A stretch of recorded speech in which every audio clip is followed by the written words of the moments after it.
오호라 나는 비참한 사람이로다. 누가 이 사망의 몸에서 나를 건져낼 것인가.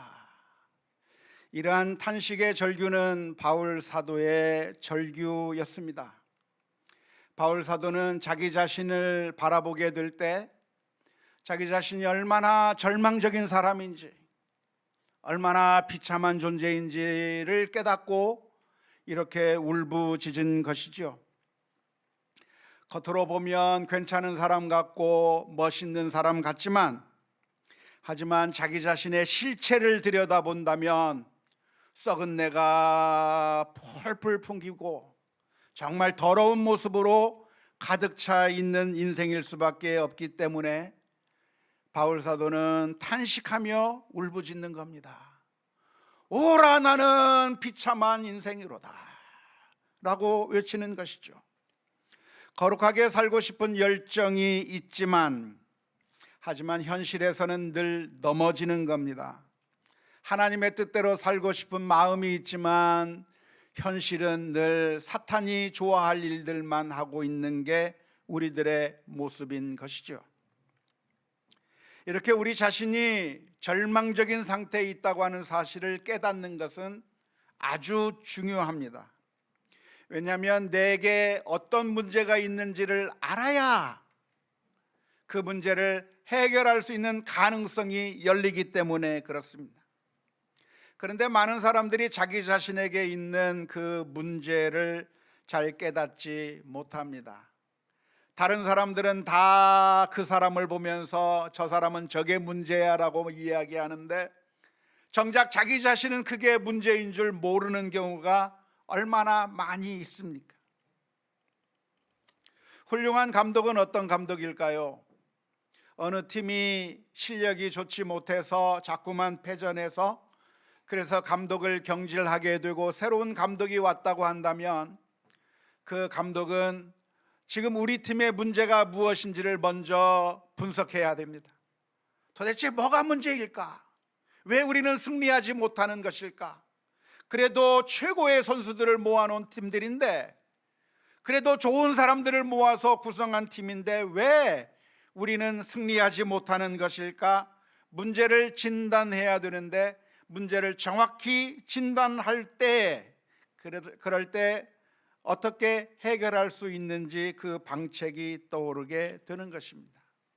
따라서 어쩌면 가장 중요한 첫 단계가 무엇이냐면, 우리 자신이 누구인가, 우리에게 어떤 문제인가를 아는 것이 모든 해결책의 첫 출발점이라고 할 수 있겠습니다. 히랍의 철학자였던 소크라테스가 한 유명한 말이 하나 있습니다. 혹시 그게 뭔지 아십니까? 기가 막힙니다. 일반 상식이 대단하십니다. 너 자신을 알라. 그랬어요. 내 꼬라지를 알라, 이 말이죠. 내 자신을 알라. 하지만 사람들은 나 자신이 누군지를 모르는 겁니다. 내가 누구인가, 내가 어떠한 사람인가를 모르고 진단할 줄 모르는 겁니다. 왜 우리는 우리 자신을 모를까요? 그것은 하나님을 모르기 때문입니다. 장 칼뱅 선생은, 요한 칼빈 선생님은 말하기를, 우리는 우리 자신을 어떻게 알 수 있는가? 우리가 하나님을 알게 될 때야 비로소 내가 누구인지를 알게 된다고 했습니다. 하나님이 누구인지를 알아야 내가 누구인지를 정확하게 알 수 있다고 하는 말이죠. 마치 깜깜한 방 속에 들어가 있다고 한다면 어두컴컴해서 아무것도 보이지 않습니다. 사물을 분간하기도 어렵고 무엇이 무엇인지 제대로 잘 알 수가 없습니다. 하지만 한 줄기 햇볕이 방 안에 비치기 시작하면, 그러면 그때서야 비로소 우리에게 어떠한 모습이 있는지 볼 수 있는 것과 마찬가지로 우리가 하나님을 볼 때 내가 누구인가를 정확하게 아는 거죠. 거룩하신 하나님, 완전하신 하나님, 그 높으신 하나님을 우리가 목격하게 되고 하나님을 알게 될 때 우리가 얼마나 비참한 사람인가라고 하는 사실을 그때서야 비로소 깨닫게 되는 것입니다. 주님을 만나기 전에 바울 사도는 자기 자신이 완벽한 줄 알았어요. 왜냐하면 바리새인이었고 바리새인으로서 율법을 아주 철저하게 지켰던 사람이었기 때문에 그렇습니다. 세리와 창기들 그리고 암하레츠라고 하는 일반 평민들에 비해서 바리새인들은 하나님의 말씀을 철저하게 잘 지켰기 때문에 그런대로 나 자신이 괜찮은 줄 알았어요. 빌립보서 3장 4절에서부터 6절 말씀해 보면 바울 사도가 옛날 자기 자신의 모습에 대해서 이렇게 표현하고 있습니다. 그러나 나도 육체를 신뢰할 만하며 만일 누구든지 다른 이가 육체를 신뢰할 것이 있는 줄로 생각하면 나는 더욱 그러하리니 나는 8일 만에 할례를 받고 이스라엘 족속이요 베냐민 지파요 히브리인 중에 히브리인이요 율법으로는 바리새인이요 열심으로는 교회를 박해하고 율법의 의로는 흠이 없는 자라. 바울 사도가 예전에 자기 자신을 어떻게 생각했냐면 나는 완벽하다 이 말이에요. 나는 율법을 철저하게 잘 지켰고 이 정도면 됐지 않았느냐, 이 정도면 어디 내놔도 꿀릴 게 없다고 완벽한 모습이라고 그렇게 생각한 것입니다. 하지만 그 바울 사도가 예수님을 만났습니다. 다메섹에 있는 교인들을 핍박하기 위하여 다메섹으로 가는 도중에 빛 되신 우리 주님을 만나게 된 거죠. 예수님께서 그 바울 사도에게 나타나셔서 음성을 들려주실 때 바울 사도의 눈이 멀고 그래서 앞을 분간할 수 없는 그런 심각한 상태가 되어버렸지만 놀랍게도 바울 사도는 그때 자기 자신이 누구라고 하는 사실을 분명하게 깨닫게 된 것이죠. 그래서 주님을 만나게 될 때, 우리가 하나님을 만나게 될 때 그때 비로소 내가 누군지를 정확하게 알게 되는 것입니다. 자기 자신이 심각한 상태에 있다고 하는 것을 모르는 사람이 있다고 한다면, 자기 자신이 죄인이라고 하는 사실을 모르는 사람이 있다고 한다면 그 사람은 아직 하나님을 만나지 못한 사람일 것입니다. 종종 저는 어떤 사람들을 만나는데요, 그분들이 하는 말 가운데는 우리 남편은 법 없이도 사는 사람이에요 하는 그런 말을 하시는 분들을 종종 만납니다. 저는 그분들이 아주 참 의롭게 정직하게 살았을 거라고 생각을 합니다. 이 세상에 수많은 나쁜 사람들이 있고 사기를 치고 또 뒤로 나쁜 짓을 하는 사람들이 너무나도 많이 있는데 적어도 법을 철저하게 지키고 진실하게 살려고 노력했었기 때문에 부인에게서 그런 말을 들을 수 있었을 것이라고 생각을 합니다. 하지만 법 없이도 살 수 있다고 하는 그 말은 아직 하나님을 보지 못했기 때문에 할 수 있는 말입니다. 나는 남에게 아무런 피해도 입히지 않았고 남에게 10원짜리 한 장 피해 준 일이 없다고 말할 수 있는 사람들은 아직도 하나님이 누군지를 모르는 사람일 수밖에 없는 것입니다. 우리는 먼저 우리에게 무슨 문제가 있는지를 알아야 돼요. 우리에게 질병이 있다고 하는 사실을 알아야 치료가 가능한 것이죠. 그래서 우리는 감기에 걸리면 그 감기는 쉽게 낫습니다. 왜 그렇죠? 감기에 걸리면 증상이 바로 나타나거든요. 콧물이 나오고 기침을 하고 열이 나고 몸살기가 있고 하니까 내가 감기에 걸렸구나 하면서 대책을 세웁니다. 일하던 거 잠시 중단하고 쉬기도 하고 약을 먹기도 하고 또한 찜질을 하기도 하고 여러 가지 방법을 통해서 자신의 병을 낫게 하는 거죠. 왜냐하면 증상이 있기 때문입니다. 하지만 증상이 없는 경우에는 위험할 수가 있는 것이죠. 증상을 모르면 그러면 내가 병이 있는 줄 모르는 겁니다. 나에게 심각한 문제가 있다고 하는 사실을 모르게 되는 거죠. 심각한 질병이 무엇입니까? 그것은 다른 게 아니라 증상이 나타나지 않는 질병이 가장 심각한 거죠. 예를 들자면 암이라고 하는 질병이 바로 그렇습니다. 내 안에 위암이 있고 대장암이 있고 여러 가지 암이 있음에도 불구하고 별로 증상이 나타나지 않는 겁니다. 그렇기 때문에 괜찮은 줄 알고 나는 괜찮구나 생각하다가 어느 날 말기가 되어서야 증상이 나타나면 그때 너무나도 돌이킬 수 없는 상황까지 이르게 된 것을 알게 되는 것이죠. 그래서 건강보험공단에서는 늘 통지를 보냅니다. 여러분 통지 받으셨습니까? 받아요. 당신은 50대가 되었으니 대장암 검사 좀 하세요. 당신은 지금 몇 살이 되었으니 무슨 암 검사 좀 하세요. 자꾸만 검사하라고 합니다. 왜 검사하라고 합니까?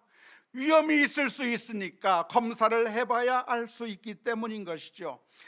내가 그냥 생활할 때는 모르는데 MRI를 찍어보고 검사를 해보고 그렇게 할 때 나에게 이런 질병이 있구나라고 하는 사실을 알게 되는 것이고, 알게 되면 치료받을 수 있고 치료받으면 낫을 수가 있는 거예요. 우리 교우들 중에도 보면 많은 분들이 암 진단을 받아서 그래서 진료를 받고 수술을 하기도 하고 해서 그래서 낫는 경우들을 많이 보았습니다.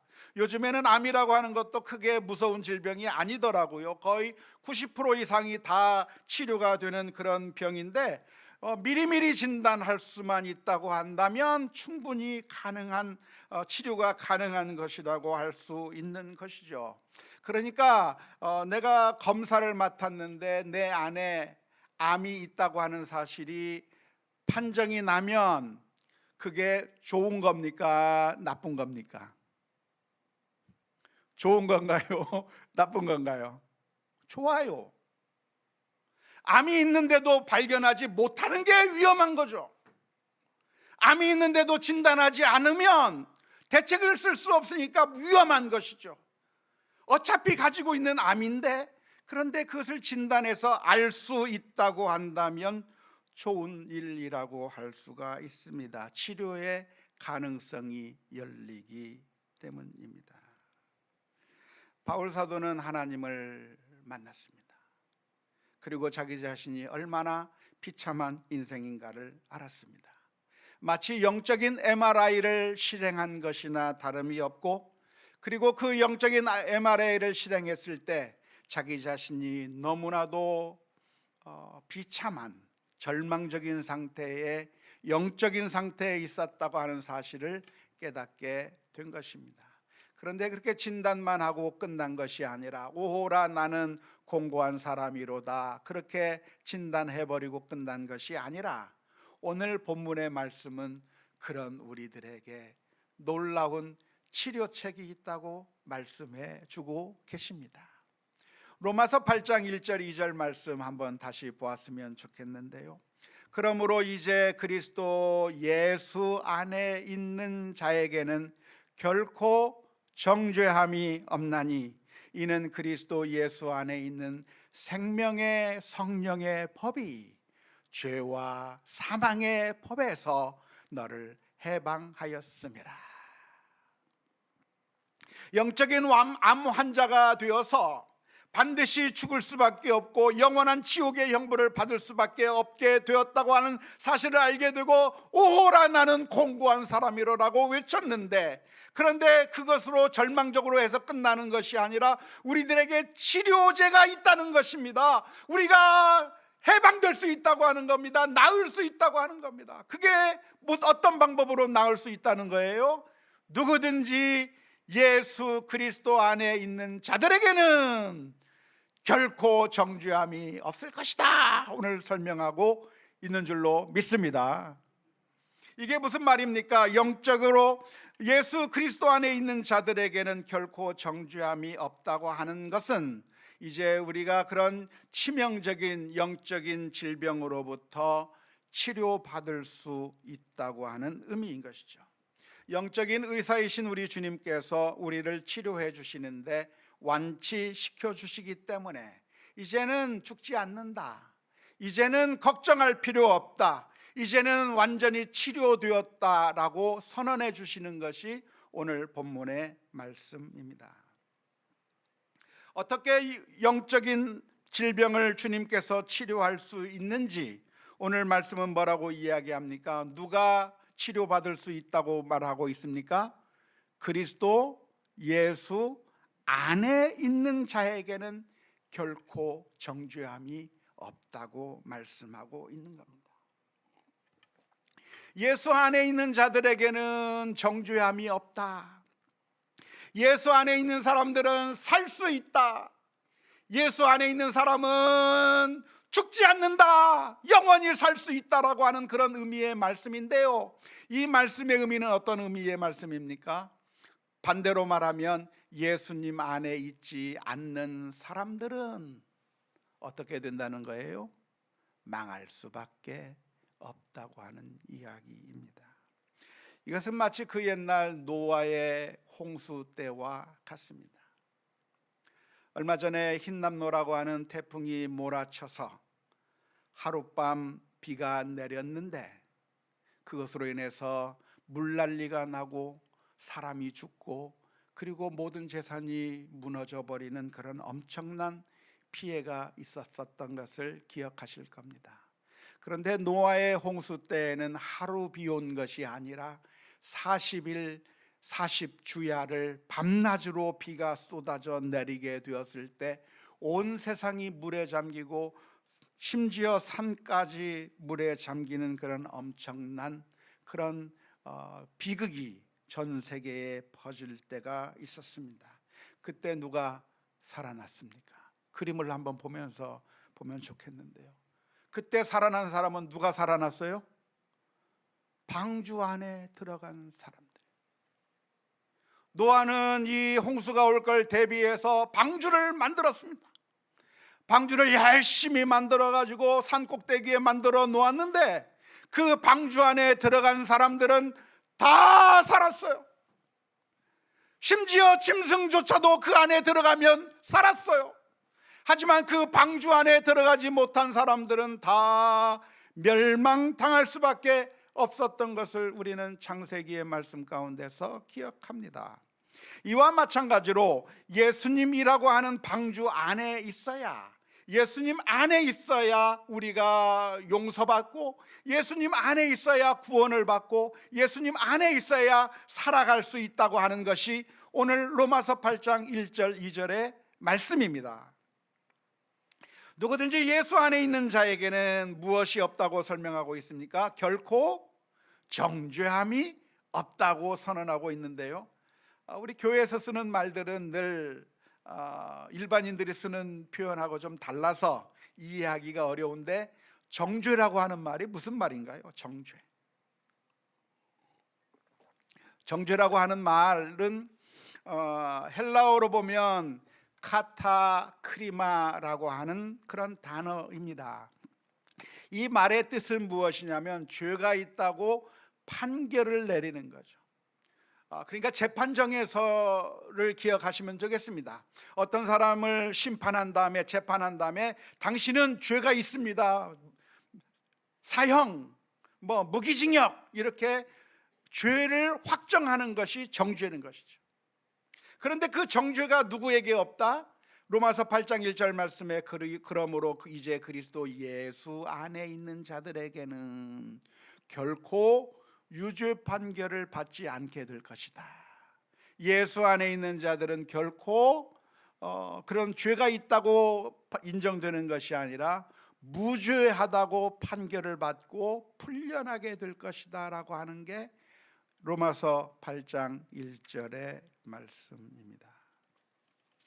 예수님 안에 있으면 아무리 많은 죄를 지었다고 할지라도 무죄 판결을 받게 된다는 의미입니다. 이러한 사실을 보게 될 때 좋습니까? 나쁩니까? 좋아요? 우리 교인들은 좋아요 그래요. 그런데 불신자들은 아주 기분 나빠합니다.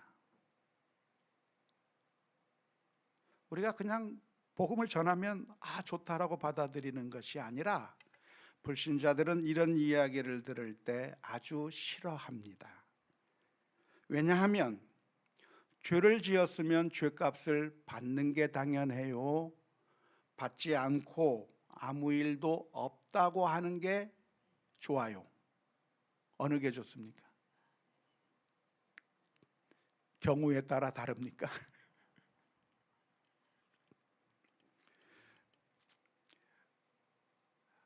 어떤 면으로는 심각한 죄를 지었는데도 불구하고 아무런 처벌을 받지 않는다고 한다면 그 사회가 좋은 사회일까요? 나쁜 사회일까요? 좋지 않아요. 어느 학급에서 학생들이 공부를 하고 있는데 그 가운데 아주 불량 학생들이 있어서 공부도 하지 않을 뿐만 아니라 컨닝을 하고 다른 동급 그 학우들을 괴롭히고 그리고 아주 왕따를 시키며 또 떠들기도 하고 온갖 나쁜 짓을 다 하고 있는데 선생님이 그 모습을 보면서도 아무런 상관하지 않고 괜찮아, 그냥 내버려 두어서 그 학생들 때문에 다른 선량한 학생들이 피해를 당하고 고통을 당하고 어려움을 당한다고 한다면, 그래도 그렇게 나쁘게 행하는 사람들이 있는데도 불구하고 아무런 처벌이 없다고 한다면 그 학교가 좋은 학교라고 할 수 있겠습니까? 그렇게 할 수 없잖아요. 우리가 장사를 하고 있는데 깡패들이 나타나서 돈을 뜯어가고 아주 강매를 하고 그래서 엄청나게 우리 상인들을 힘들게 만드는데, 그래서 그 조폭들이 판을 치고 있음에도 불구하고 경찰들이 전혀 신경을 쓰지 못해서 그 조폭들이 활개를 쳐서 정말 선량한 시민들, 상인들이 억울한 피해를 당하고 있는데도 불구하고 아무런 처벌이 이루어지고 있지 않다고 한다면 그런 사회가 좋은 사회라고 말할 수 있겠습니까? 안 되는 거죠. 말도 안 되는 거죠.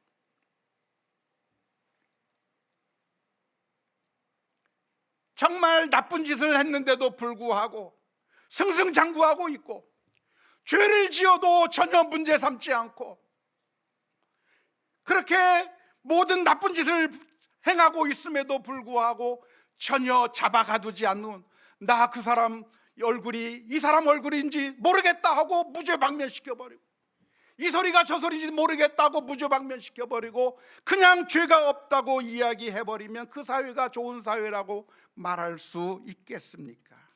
사람들은 그렇게 동의하지 않는 것이죠. 그래서 복음을 들려줄 때 불신자들은 감사하고 기뻐하기보다는 화를 내는 겁니다. 예수님 안에 있는 자들에게 무죄 편결이 이루어지고 살아날 수 있다고 하는 말을 들을 때 고마워하는 것이 아니라 화를 내게 되는 것이죠. 하지만 우리가 기억할 것이 있다고 한다면 예수 그리스도 안에 있는 자들에게 무죄 편결이 이루어진다고 하는 이 말씀은 죄를 지었음에도 불구하고 그냥 없던 일로 하자고 퉁치는 의미가 아닙니다.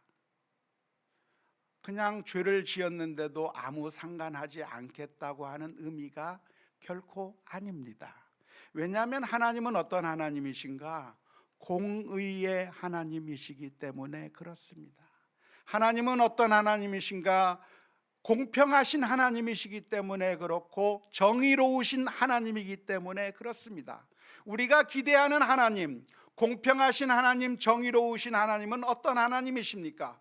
그것은 당연해요. 선을 행한 자에게는 상을 베푸시고 악을 행한 사람이 있다고 한다면 벌을 주어야 하는 겁니다. 그런데 그런 공평함이 없이 정의로움이 없이 악을 행했는데도 잘 먹고 잘 살게 만들어준다고 한다면 그런 하나님을 누가 믿을 수 있겠습니까? 불신자들이 불만을 내는 이유는 그들이 믿음이 없어서 불만을 내세우는 것이 아니라 하나님이 불공평해 보이기 때문에 불만을 가지는 거예요. 하나님이 왜 그렇게 불공평합니까? 하나님이 왜 그렇게 정의롭지 못합니까? 하나님이 그렇게 나쁜 하나님입니까? 라고 하는 그런 질문을 던지고 있는 것이죠. 그런데 이 복음이라고 하는 것은 하나님이 그렇게 나쁜 하나님, 불공평한 하나님, 정의롭지 못한 하나님이라고 하는 것을 나타내 주시는 것이 아니에요. 우리가 받아야 될 그 죄값을 그냥 없는 걸로 하자라고 한 게 아니라 사실은 우리가 당해야 될 그 죄값을 대신 치러 주셨습니다. 우리가 죽어야 될 그 죽음을 예수님께서 지시고 십자가 위에 못 박혀 죽으심으로 말미암아 우리를 살려내신 것이죠. 그리고 예수님께서 십자가에서 피 흘려 주심으로 말미암아 죄의 짐을 다 지시고 그 죄의 엄청난 형벌을 스스로 받으심으로 말미암아 이제 모든 인류에게 누구든지 예수님을 받아들이고 예수님을 영접하기만 하면 그 모든 사람들에게 이 혜택이 돌아갈 수 있도록 만들어 주신 것입니다. 정부에서는 종종 사면령을 내립니다. 8.15 사면을 하든 성탄절 사면을 하든 아니면 부처님 오신 날 사면을 하든 사면령을 종종 내리는데요, 특별 사면 말고 일반 사면의 경우에는 여러 가지 경범죄를 저질렀던 사람들의 죄를 용서해 주는 일들이 있습니다.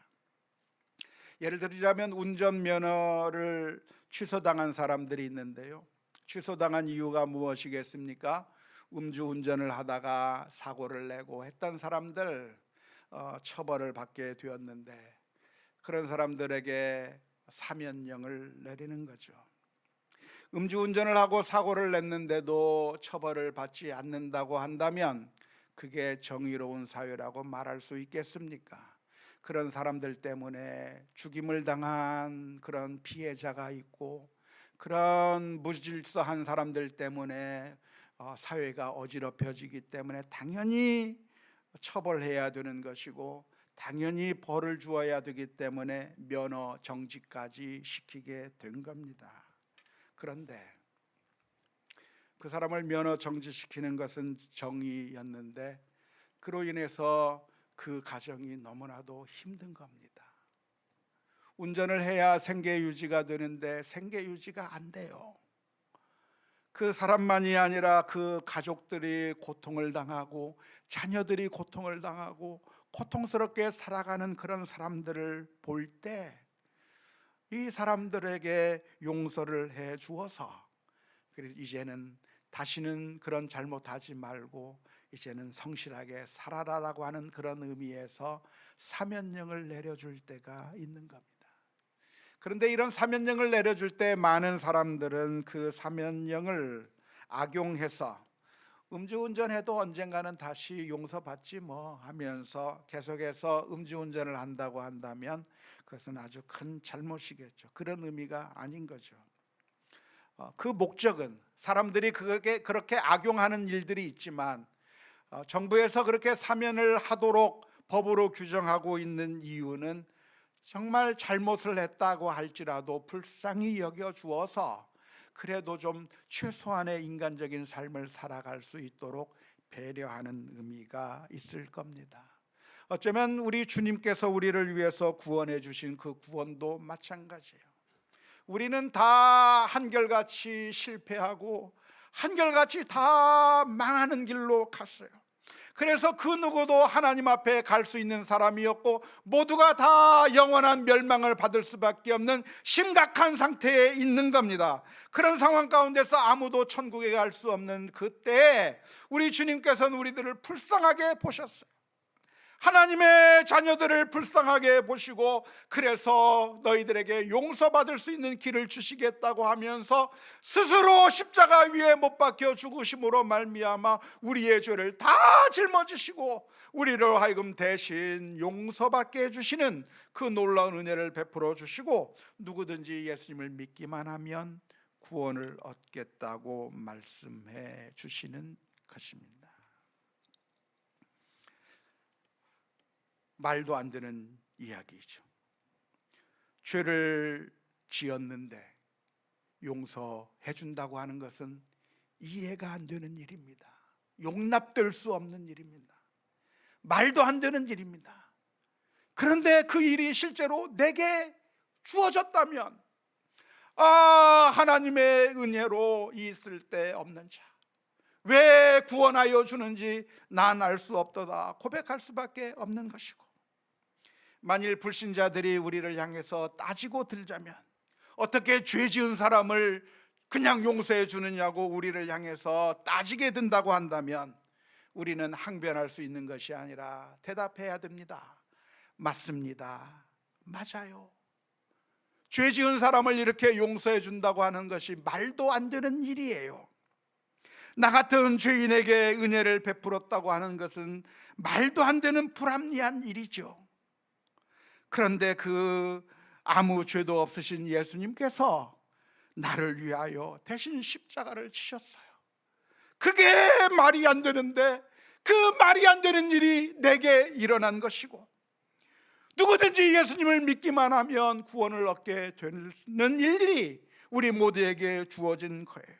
그 말도 안 되는 일이 정말로 일어난 것이고, 놀랍게도 내가 예수님을 영접하기만 하면 구원을 얻게 되는 일이 생긴 것이고, 나와 같은 죄인도 구원을 받을 수 있다고 한다면 선생님처럼 덜 죄를 지은 사람은 더더욱 하나님의 자녀가 될 수 있을 겁니다.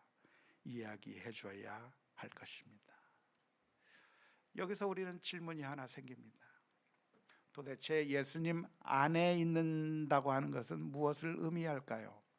예수 안에 있는 자들에게는 결코 정죄함이 없다고 말씀하고 있는데요, 도대체 예수님 안에 있는 것이 무엇을 의미할까요? 어떻게 우리는 예수님 안으로 들어갈 수 있을까요? 예수님이 공간이 아니잖아요. 장소가 아니잖아요. 어떤 방이 아니잖아요. 예수님이 지금 우리 눈에 보이지도 않지 않습니까? 예수님께서 부활 승천하셔서 이제는 하나님 우편에 앉아 계시기 때문에 눈에 보이지도 않는 예수님인데 어떻게 우리가 예수님 안으로 들어가게 되며 예수님 안에 있을 수 있다고 하는 말이겠습니까? 교회를 열심히 다니라고 하는 말일까요? 도대체 예수님 안에 있는다고 하는 말이 무슨 의미일까요?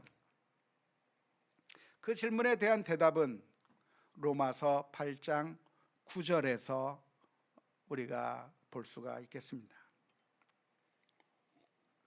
만일 너희 속에 하나님의 영이 거하시면 너희가 육신에 있지 아니하고 영에 있나니 누구든지 그리스도의 영이 없으면 그리스도의 사람이 아니라. 로마서 8장 9절의 말씀 금방 읽었는데요, 이 말씀을 이해하기 위해서 약간의 도표를 만들어서 설명하면 이렇게 설명할 수가 있겠습니다. 만일 우리들의 안에, 너희들의 안에 하나님의 영이 있다고 한다면, 우리들 안에 하나님의 영이 있다고 한다면, 그리스도의 영이 있다고 한다면 그것이 곧 무엇과 똑같다? 하나님의 영 안에 내가 있는 것이나 똑같다.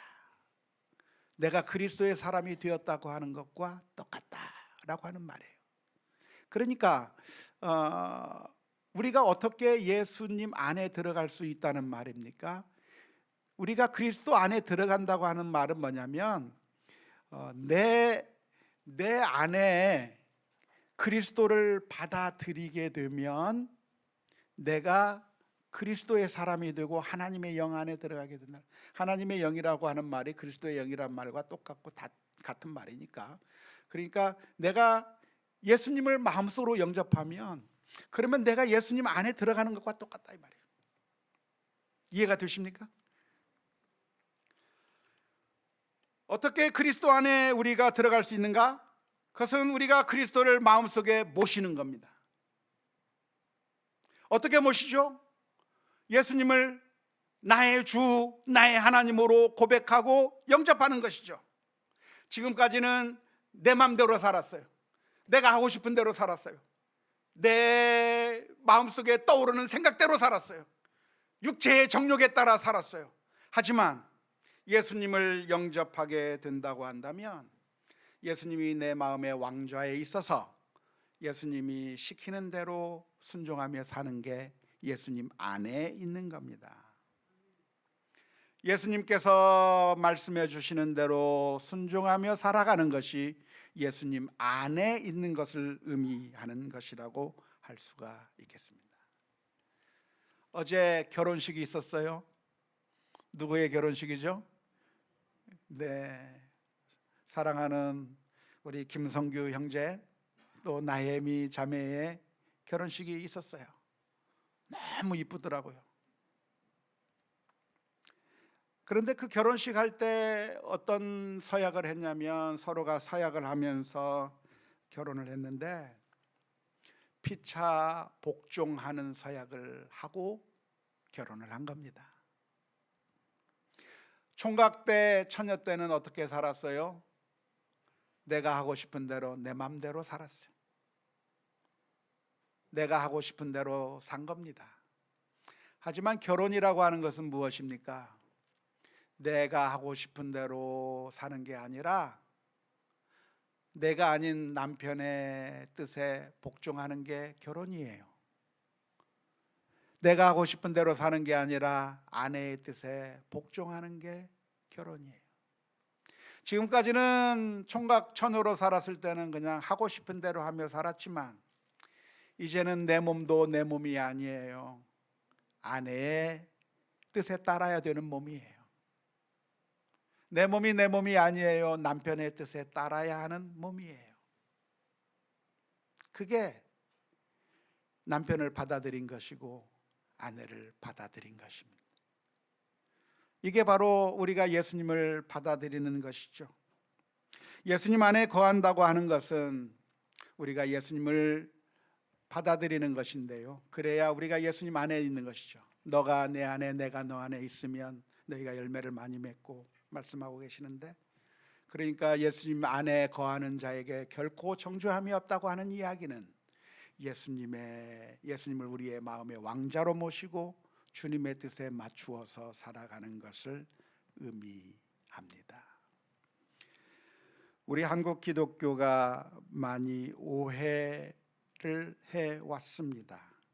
예수님을 믿는다라고 말만 하면 죄 용서함을 받고 구원을 얻을 것이라고 오해한 것이죠. 계속해서 죄악을 저지르면서도 하나님의 뜻을 거역하는 그런 삶을 살면서도 하나님께서 기뻐하지 않는 일들을 하면서도 나는 예수님을 믿으니까, 교회를 다니니까 구원을 받을 거야 라고 생각하는 것은 아주 큰 잘못입니다. 결코 그렇지 않습니다. 그런 사람들은 예수님 안에 있는 것이 아니라 예수님 밖에 있는 사람이라고 할 수 있을 것입니다. 예수님을 믿는 것은 예수님을 나의 주로 영접하는 것이고 예수님을 나의 남편으로 받아들이는 것이며 이제는 예수님께서 기뻐하시는 삶을 살아가는 것입니다. 계속해서 악한 일을 하면서 미워하는 마음으로 가득 차 있으면서 계속 탐욕적인 마음을 가지고 살아가면서 나태한 삶을 살면서 나 예수님 믿어, 나 교회 다녀 라고 하는 말로 스스로를 속이지 않아야 합니다. 완벽해져야 한다고 하는 의미가 아니죠. 우리는 완벽해지지 않습니다. 죽는 그 순간까지 여전히 부족한 것뿐입니다. 실수하는 게 많고 넘어지는 게 많습니다. 하지만 주님 앞에 순종하려는 마음이 있어야 하는 것입니다. 누가 죄가 없다고 판결을 받을 수 있겠는가? 누가 영적인 그런 암 진단으로부터 치유함을 받았다고 말할 수 있는가? 그것은 바로 예수 그리스도 안에 있는 자이고, 즉 예수님을 주로 영접하고 이제 주님의 통치 아래로 들어간 사람이 그런 무죄의 판결을 받는 것입니다. 우리가 선을 완벽하게 행할 수 없는 사람들이고 늘 넘어지는 사람들이기에 결국 이 예수 안에 있는 자만 정죄함이 없다고 하는 이 말씀이 우리들에게 소망이 되는 겁니다. 이 세상의 다른 모든 종교는, 종교라고 하는 이름을 가졌든 아니면 이 세상의 성공 신화이든 그 어떤 것이든, 이 세상의 모든 종교는 노력하면 될 것이다 라고 하는 말을 합니다. 어쩌면 그럴듯한 말이긴 한데, 그런데 해보셨잖아요. 노력해도 안 된다는 거 아시잖아요. 그래서 우리는 오호라 나는 비참하구나 라고 하는 사실을 말할 수밖에 없는 것인데, 또 실패하고 넘어질 수밖에 없는 것인데, 그때 우리는 주님 앞에 다시 나아가야 합니다. 주님, 또 넘어졌습니다. 불쌍히 여겨 주시옵소서. 저희들의 심령을 고쳐 주옵소서. 믿음으로 살아가게 해 주옵소서. 주님의 보혈의 피로 씻겨 주옵소서. 신실하게 주님의 명령에 순종하며 살아가도록 다짐하는 우리 모두가 다 될 수 있기를 주님의 이름으로 축원합니다. 우리 함께 같이 찬양했으면 좋겠습니다.